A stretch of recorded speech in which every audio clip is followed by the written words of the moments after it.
my experience has been the last few days is just of penetrating with, this inner discipline.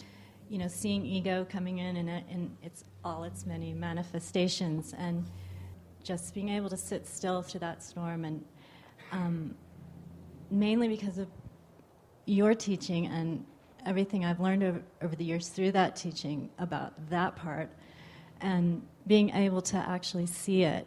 The first time where I actually can get to zero from this very kind of real place. It feels very solid.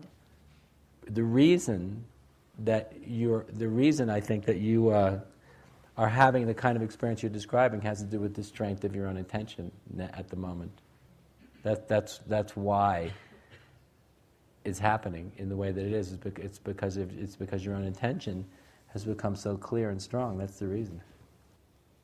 Because once again, when the intention is that clear and strong, you don't have to rely on experience anymore.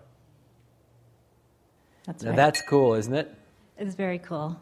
It's very cool. Because now I know that I can do this. This is, yeah. You know that you're going to do it. I'm going to do this. No, the way you were speaking, it wasn't I know I can, it's no I'm going to. See, the issue is knowing what you're going to do in the future is the insurance. If you don't know what's going to happen in the future, then you have no insurance policy. I realized that pretty early on. The issue here is not really the present as much as it is the future. It's not the past or the present, it's the future. So that means you already knowing what your position is going to be next week, next month, next year, 10 years from now, is what seals the deal.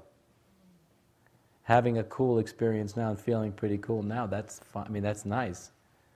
Nice, pleasant, inspiring, positive, but absolutely having no doubt about tomorrow is everything. And that's what builds this kind of, that's what creates incredibly strong men and women, is that having no doubt about the future, which is all related to intention, what we're talking about. That's where everything comes from. But if you're not so sure about tomorrow or next week or next year, we can end up anywhere. It's very powerful. And if you want to watch your ego freak out, just think about that. It's the instant way to get people terrified. I think if you want to provoke people's egos, all you have to do is start talking about letting go of the future, and you'll watch the ego start going into panic.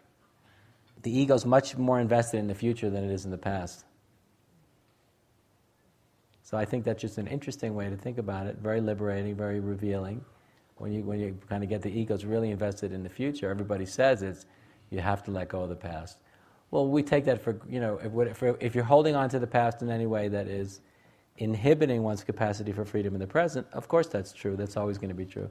But in fact, the ego is much more invested in the future, which is mine to do what I want to do for me. So the ego is very invested in the future. So when you start messing around with the future in relationship to spiritual intentionality, then you start finding out what people are really made of. And also, as I was talking yesterday about spiritual self-confidence, comes from abandoning any other option for the future except your own unconditional liberation for the sake of the evolution of consciousness, culture, and cosmos. Abandoning any other possibility is what liberates the soul. That's where the spiritual self-confidence comes from.